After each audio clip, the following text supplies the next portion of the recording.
अस्सलामुअलैकुम बच्चों, कैसे हैं आप सब लोग। उम्मीद है कि आप सब ठीक होंगे और बहुत बहुत मजा कर रहे होंगे।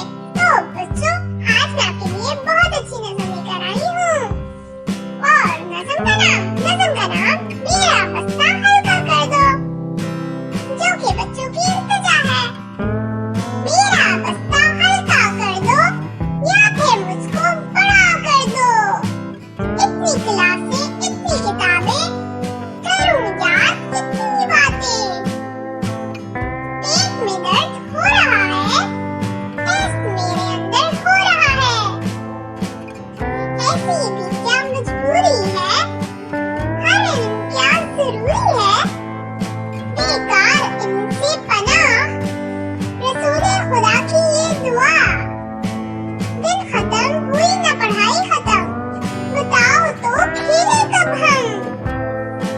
कौन नबी का याद करो, रास्ता दरमियाना इख्तियार करो।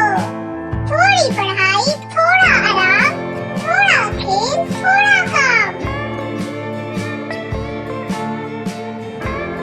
चले एक दफा फिर पढ़ते हैं।